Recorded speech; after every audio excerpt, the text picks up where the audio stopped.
Hello everyone.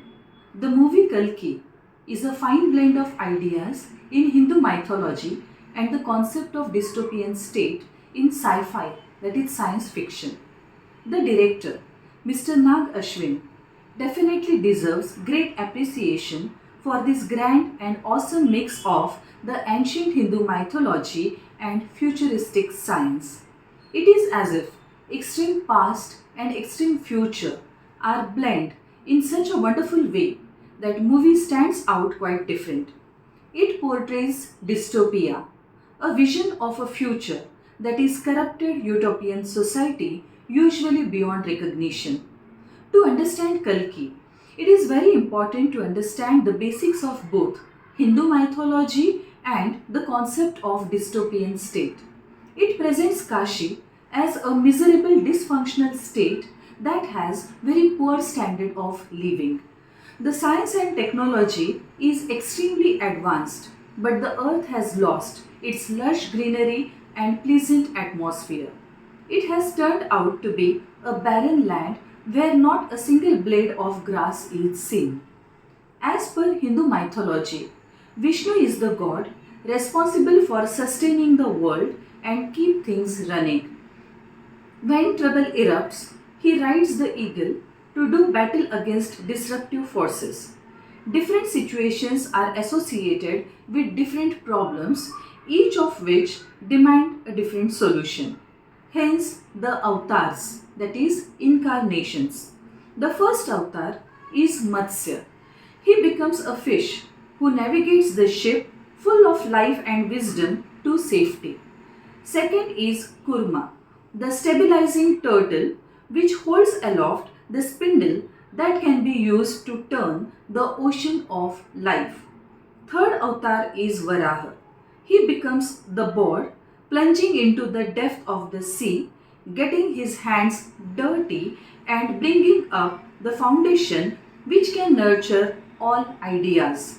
Fourth is Narasimha, part man, part lion, outsmarting the smart troublemaker and preventing any disruption within the organization. Fifth is Vaman Avatar, the dwarf who transforms into a giant and shows the king of Asuras back to the nether region where he belongs.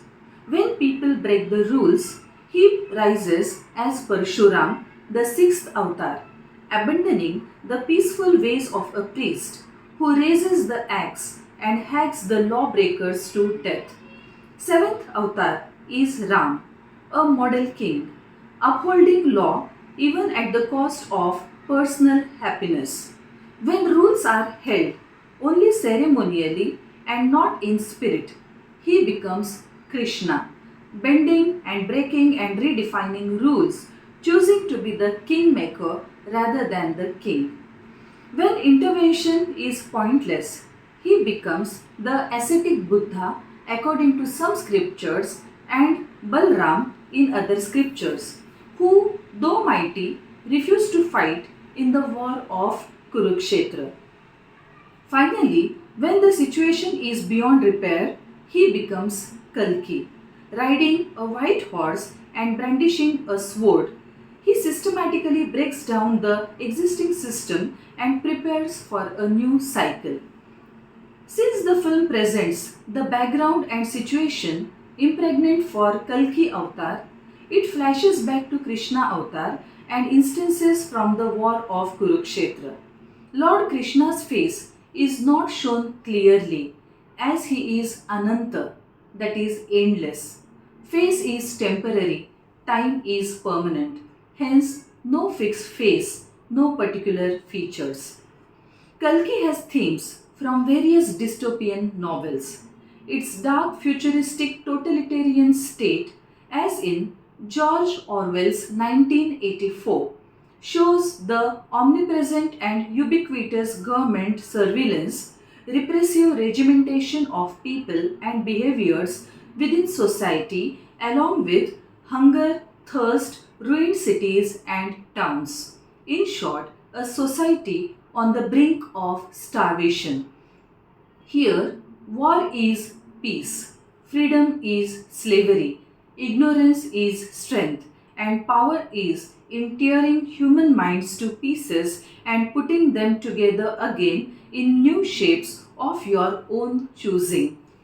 Just like Margaret Atwood's The Handmaid's Tale that was published in 1985, Kalki depicts the authoritarian government where women are treated badly. In The Handmaid's Tale, women are deprived of control over their own reproductive functions. They are forcibly assigned to produce children for the commanders who are ruling in Gilead.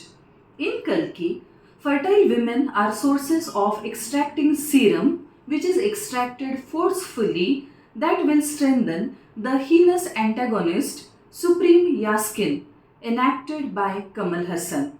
Like The Handmaid's Tale, Kalki explores theme of powerless women in a patriarchal society, loss of female agency and individuality, except a few like Mariam, Sumati, enacted by Deepika Padukone, Kaira.